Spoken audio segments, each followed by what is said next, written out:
Yo, what's good, YouTube? It's your boy Conscious, and today we're coming back to y'all with a trade breakdown on GJ. This is my first trade breakdown. It's not the best trade, and when I say it's not the best trade, I just mean in terms of like RR that I usually do target, as well as actual targets for the position itself. But I wanted to break down this trade because honestly, in the future, I do plan on doing more trade breakdowns, so I might as well get some under my belt while I can, right? So this trade netted me around, I want to say, uh, 50, $54, around $54 in an hour. So that's why the title is what it is. Now, I know there are traders out here, making 10K in 5 minutes, 5K in 5 minutes, and they're doing their thing, man. But I'm just working up the ladder slowly, you know what I mean? This $2,500 account that I did take this trade on with definitive funding is actually just, for me, a practice funding challenge, because what I do plan on doing is for the next year to 2 years, stacking as many funded accounts as possible, getting that funded capital, and then just trading and getting those withdrawals to be able to put money in my own personal account as well as other investments, right? So right now at this stage, what I'm doing is just testing my system against challenges to see if it'll hold up. So with all that being said, let's hop into this trade breakdown. All right, so here we're on GJ, and this is pretty much the position here. Pretty simple position, 1 and 2. I could have targeted up here, and I was originally targeting up here, but I didn't like what I was seeing over here. On top of that, I typically trade New York session, and this obviously was a trade during London session. This time is New York, and this was around 250 New York, which is around when I entered the trade. So I wasn't as comfortable holding it for longer targets, but as you can see, GJ did continue to trade higher, a lot higher. But I made my bread, and that's all that matters. So let's get to the trade breakdown. And what I'm actually going to do is bring you guys back to my GJ analysis for this week that I did post on YouTube as well, and the time lapse that I usually do for the weekly analysis. Um, so these are, the charts here for GJ that I did mark up this Sunday before market open. So going into the weekly, we had traded into this weekly imbalance that I was eyeing, right? We're also within a higher premium relative to this dealing range from this low to this high. If you notice, this high took out buy side liquidity here. We traded lower with displacement, which actually created this fair value gap. So this was our target going into last week. And as you can see, now we're trading into it, and we created a fair value gap on the bottom as well, right? So on this time frame, I'm being careful with the fact that I want to see price now trade lower immediately, because number one, we're on a weekly time frame, and number two, just looking at price action, we created a fair value gap trading higher, right? So typically what I look for when price is trading back to an area of interest that I'm expecting price to trade from or away from, I don't want to see price create imbalances or start trading inefficiently. I like seeing efficient pricing where there's no fair value gap, there's no imbalance, anything within the price action on the way up. Because when you think about an accumulation, typically what price is doing, it is trading to those lower time frame liquidity pools, which typically show as imbalances on a higher time frame. So on this weekly time frame, now that we created this imbalance on the way up, trading to its fair value gap, it isn't favorable for me as of right now for shorts relative again to this time frame. But with all that being said, I say all that just to say that I wasn't getting a lot of information from this time frame. Going into the daily time frame, we rejected that daily consequent encroachment. The way that I got this consequent encroachment, because you can see if you look at this weekly imbalance, obviously it isn't 50%. This is just this fair value gap here on this daily time frame. The reason I did it that way, I don't know, I just felt like it. Now looking at the daily time frame, we traded above this old buy side liquidity, and we actually used it as support. And typically you'll see price do this if price is going to continue higher after taking out old highs or old lows if we were shorting. So seeing how price used this as resistance and trading higher, now I'm expecting price for this whole area here to be an accumulation. Now if I'm looking for shorts, typically you want to see price trade above a high, rating liquidity, and then trading lower. And that's typically how we get this. That's what a smart money reversal is anyway. So if I were looking for shorts, I would be expecting price to trade higher past this high here, this previous daily high. And if I was looking for shorts, I would still be looking for the same thing. And then going into the 4 hour, we had this 4 hour order block here. And this is kind of going to be the backing of my trade and the framework of my trade that I did take on GJ. We had this order block here, whether you want to call it a 4 hour order block, daily order block, doesn't matter. The point is we had a down move, and then we had an up move. You could have took this one, but I saw this wick here, so I wasn't really expecting price to trade all the way back here before getting some type of bullish price action. But we kind of have a clearer view of this accumulation that we're in from this low to this high, right? So if I'm, again, my targets were higher, so I was looking for price to trade past this previous day high.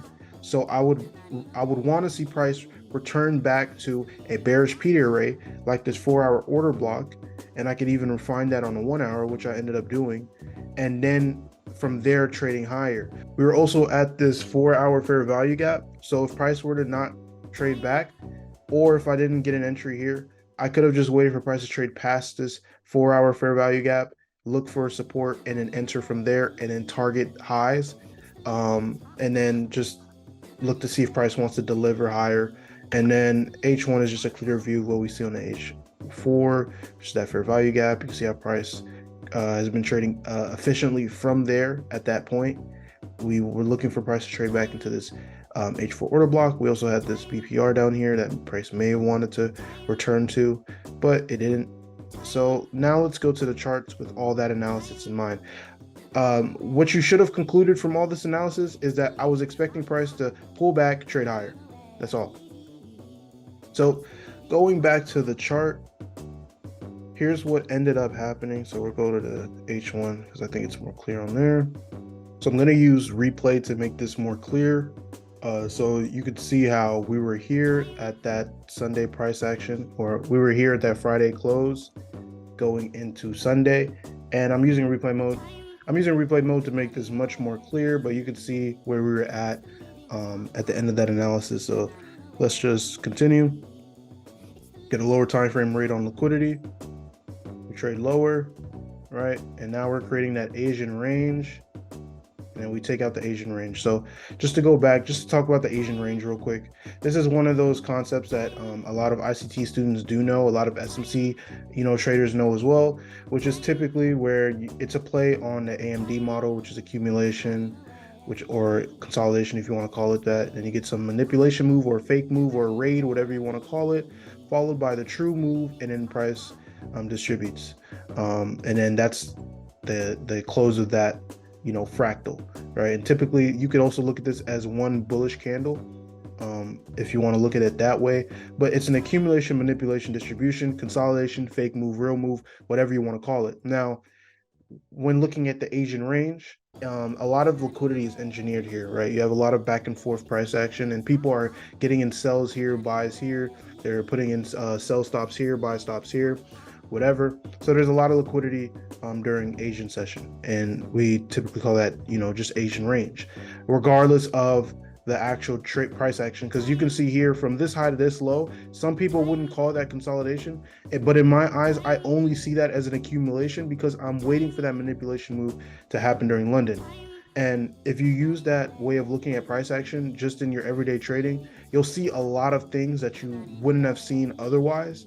Because once you see price action a way where it's just accumulation, move, and you get that kind of like market maker model type view on price action, everything just becomes more clear, and you kind of have an understanding of what price is doing at any given time, as well as when you should participate in the markets versus not participate in the markets. But regardless, this is our Asian range, right? And then typically during London Kill Zone Open, you get the manipulation move. Your entry can be here, or you can wait for the break. And then London session is when we get that expansion. And then New York session, you get a pullback, and then maybe price will continue higher, maybe it'll continue lower, or maybe it'll just accumulate again for the next session. But regardless, the whole model in itself is just accumulation, Asian, manipulation, London, London Open, and then real move or expansion, London session or New York session, depending on news and all that. And then, yeah, that's the model pretty much. So going back to price action, and this was like one of my first models that I ever used. when learning smart money, and it was really successful. But I don't use it as much anymore because I don't trade London. But back to the trade, right? So we had Asian session consolidation from this high to this low. You could have used this high to this low. It doesn't really matter if you're waiting for price to trade higher. But we had price basically created that Asian range, right? Now going down to the 15-minute, you have a clear view of this, right? So what you would then wait for if you were trading this model is for price to give you that manipulation move outside of Asian session, or preferably London kills on open or just during London session, whatever it may be. It also happens during New York sometimes, but because GJ is an Asian session / London session asset, with it being the pound and the yen, typically this model does show itself during London session. So back to price action, we continue, and then price raids that liquidity, stabs that liquidity, whatever you want to call it, trades into this imbalance here. And then from there, we just go on a lower time frame, like a 5-minute in this case, and then we look for a break of structure or market structure shift or whatever you want to call it. And basically, you look for your confirmation that price wants to trade higher, whatever's comfortable for you, right? So at this point, I was not on the charts, and then I got on the charts here. I was around the charts here because I was up, I was awake. I was like, I might as well look and see if GJ is showing something. I'm already awake, I might as well. And lo and behold, GJ was doing something. So let me print one more candle, and then boom. So with that candle, you can see how GJ creates an imbalance, fair value gap, whatever you want to call it. You know what I'm saying? Fair value gap. That's a really nasty color. Hold on, y'all. Can't go wrong with blue. All right, so price creates a fair value gap, right? We trade higher, we trade past this high, we pull back, and then we trade higher with displacement. So now we have a market structure shift. Price takes out the low, we trade higher with displacement, and we created a fair value gap. This is the basic ICT 22 mentorship model, and it's one of the cornerstones of my complete trading model and system because it's just reliable when you know how to read price. But regardless, we pull back. You know what I'm saying? I think my first entry was at this here, at the 4-hour order block. I think I entered one position here, and then I entered another position once here, I think is when I entered the other one. And then I was in drawdown with this candle here. And then we traded higher. I saw that this was wickless. So I had a feeling that price may want to pull back again at some point. And then it does that. Create efficient pricing here. We take out those lows, and then we finally displace higher. Now, like I said earlier, originally my TP was here, but because of the fact that I haven't traded London in a long time, I just wasn't comfortable holding for that distance. And it is what it is. It went, but I made my bread. We traded higher. The reason I targeted 1 to 2 is because we had these super clear highs here. You can't mistake these. And if price did want to continue trading lower, then I would anticipate for price to take out the highs first before trading lower, because just going back to that, understanding of accumulation, fake move, real move, you would want to see price take out liquidity before trading in a direction. So even if I was wrong, I wanted to, be able to partial out. And, enough said, it hit TP, and then we pulled back a little bit, and then GJ flew. But that was pretty much a trade. That's how I entered the trade. That was how I looked at the charts. If you want more trade breakdowns, make sure to leave a like, make sure to comment. You know what I'm saying? I'm going to do them anyway, so it really doesn't matter what y'all say. But, regardless, feel free to give me feedback. You know what I'm saying? Feel free to, I don't know, anything. Like anything that pertains to the charts, leave a comment down below. I'll make a video on it. I don't really care, man. I like doing this. So yeah, thanks for watching the video. It was Conscious, and I'm out.